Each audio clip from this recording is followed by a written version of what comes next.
BC Greens would like to welcome you here to our press conference at the Martin Batchelor Gallery. Today we'll have Jane starting, who will be speaking for 5 minutes, highlighting the position of the BC Greens, criticising the BC Hydro's proposed rollout of wireless smart meters. Following Jane, we'll have Dr. Magda Havas from Trent University in Ontario, who will be talking for 5 minutes on the health effects and ongoing research regarding smart meters. And to finish, we'll have Elizabeth May from the Federal Green Party talking for 5 minutes on the different standards that are present in European countries regarding wireless and smart meters. After that, we'll have a short question time. Hope not to take your time up for too long. May I introduce Jane Stark, the Provincial Party of the Provincial Green Party. So Matt is Australian, so I go by Sturk. He calls me Stark, but I'm Starkly Sturk.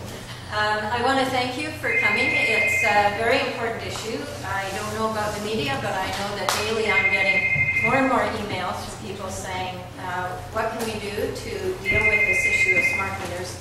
In British Columbia, I don't want a smart meter on my home, and I need to know what the solution would be.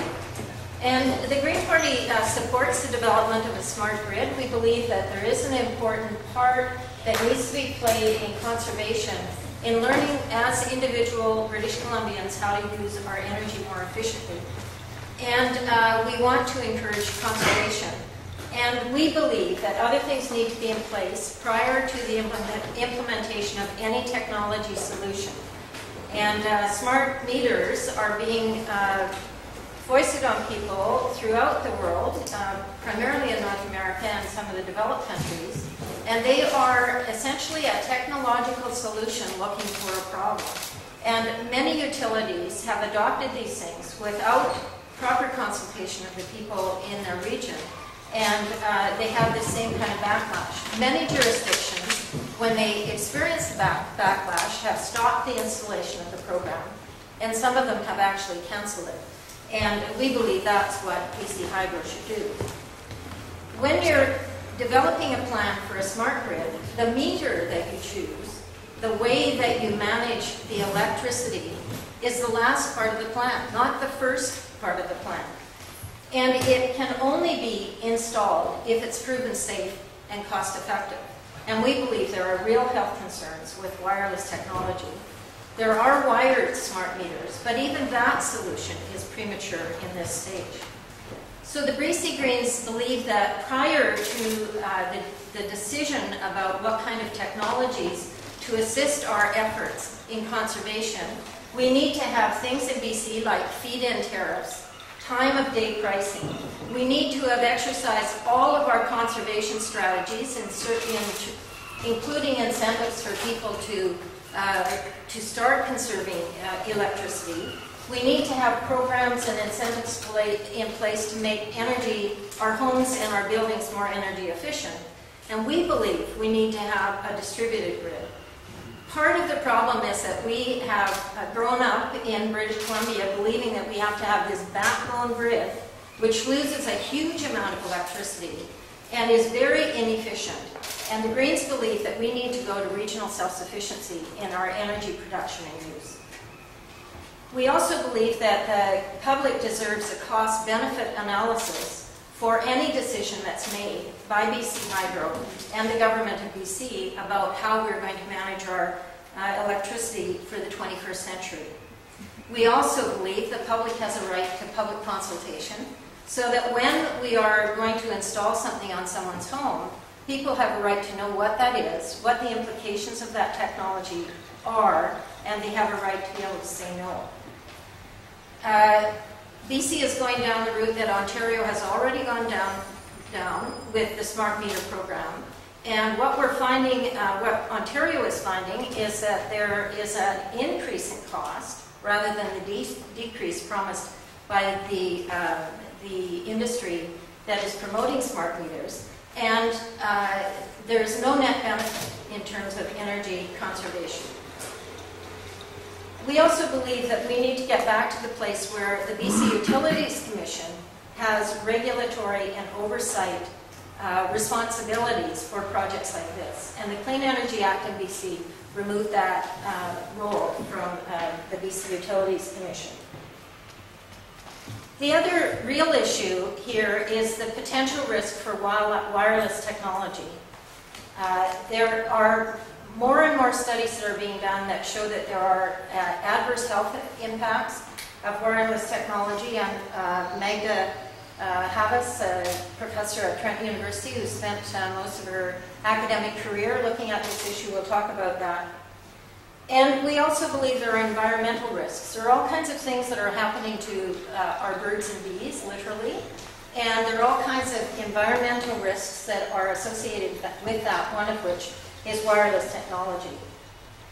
We think there needs to be research on this type of meter and any other type of meter that might be chosen, and that needs to be free from industry involvement. It needs to be independent academic research. It needs to be evidence-based. Finally, we believe that people have a right to feel safe and secure in their own homes. Under this program, you cannot opt out. You can ask for a delayed installation, which just means that BC Hydro has to inform you when they're coming, and they have to try and find a solution which is adequate for you. But it doesn't allow you to opt out. We think conservation can be achieved without any change in meters, that we need to find a way to have a 21st century plan of which whatever metering technology is chosen is so attractive and so proven safe that people will opt into that rather than having to opt out.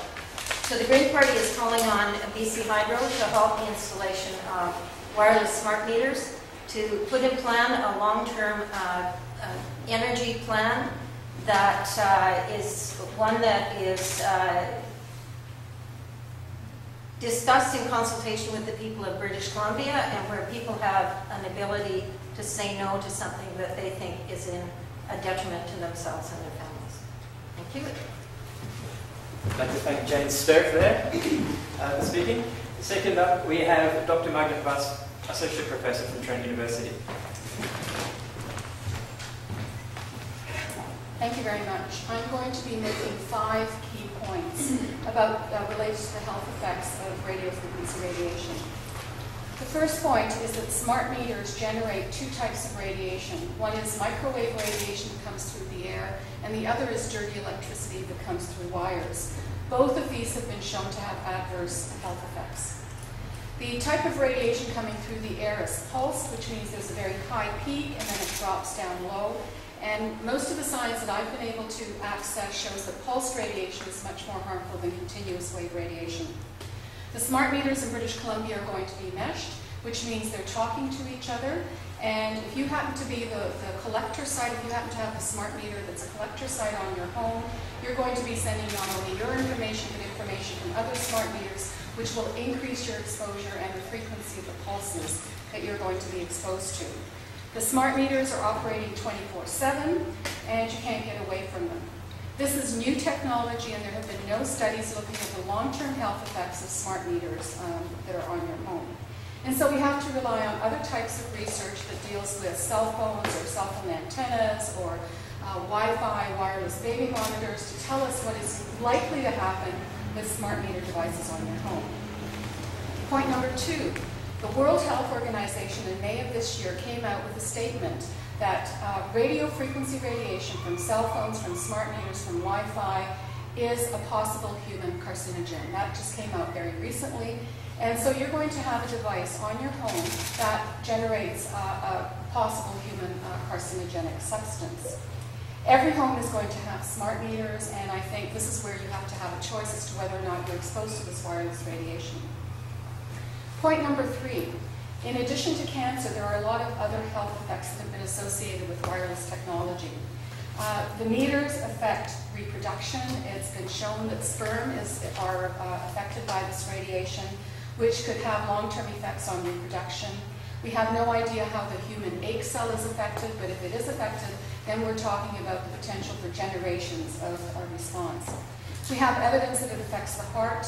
Individuals who are electrically sensitive have heart palpitations when they're exposed to this radiation, and this can be quite serious if you also have underlying heart disease. We have evidence that there's a growing number of individuals who are experiencing electrical hypersensitivity. Their symptoms are variable. They include poor sleep, difficulty thinking, chronic pain, chronic fatigue, mood disorders, dizziness, nausea, tinnitus. So a lot of different symptoms fall into this particular category. And instead of calling it electrical hypersensitivity, I call it rapid aging syndrome, because the symptoms that you experience are those that we experience as we age. The major difference between real aging and electrical hypersensitivity is when you're not exposed to the radiation, your symptoms diminish or they disappear entirely. We think that electrical hypersensitivity is affecting at least 3% of the Canadian population, which is close to 1 million individuals.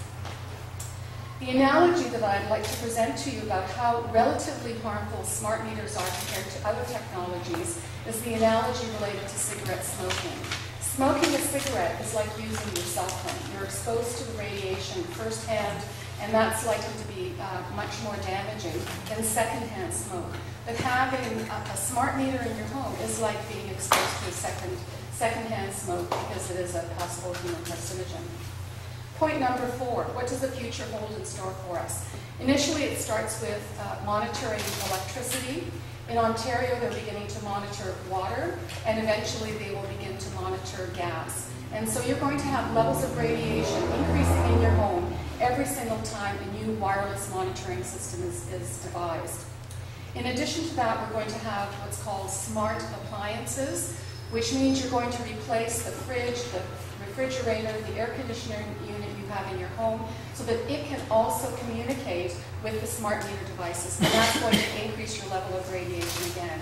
So the secondhand smoke level analogy means that our levels of radiation are constantly going to go up and up and up. And the final point I would like to make is that there is an alternative to wireless smart meters, and that is to put the radiation on the wire. You can use electrical wires, you can use your phone line, you can use cable, or you can have a dedicated wired system in your home. And I think it's extremely important to give people a choice, particularly if they're electrically sensitive, particularly if you have young people in your home, because they're much more sensitive to this radiation. If you have an impaired immune system, or you're elderly, you're already dealing with cancer and other health problems, then I think it's absolutely mandatory that you be exposed to as little radiation as possible. And you can only do that if we oppose the wireless smart meters and go to something that's wired and doesn't cause the problems. Thank you very much. Thank you, Dr. Havas. I'd like to next give a warm welcome to Elizabeth May of the Federal Green Party. Elizabeth. Thank you. I'll try to keep my remarks very brief so that we have time for questions for all of you, and thank you for coming. And also, I'll add a bit in French for mes amis en français. As the federal leader of the Green Party of Canada and member of Parliament for Saanich Gulf Islands, BC Hydro's plans are not in my jurisdiction. I am, though, a BC Hydro customer. I'm a British Columbia resident. And I'm very grateful to Jane Stark, leader of the Green Party of British Columbia, for the political courage to say that this is an issue, and those people who may be fighting a fairly lonely battle to tell BC Hydro that they don't want a wireless smart meter on their home, that they have an ally in the sensible policies of the Green Party of British Columbia. There's no question that the evidence around electromagnetic frequency, it remains controversial. The International Agency for Research on Cancer, as a branch of the World Health Organization, as Dr. Havas has just said, has upgraded their concern to say this is a Class 2B carcinogen, which means that they're looking at the evidence more seriously. But when you look at the kind of mounting evidence, and this is where epidemiology around new technologies is always slower to react, there's a lag time. And in the same way that when my grandfather first died of lung cancer, it was still controversial to say that cigarette smoking had caused the lung cancer. And in the same way that when I was fighting Agent Orange, Health Canada made it very clear that there was absolutely nothing wrong with Agent Orange, and the people in my community were being silly in thinking that we should oppose it.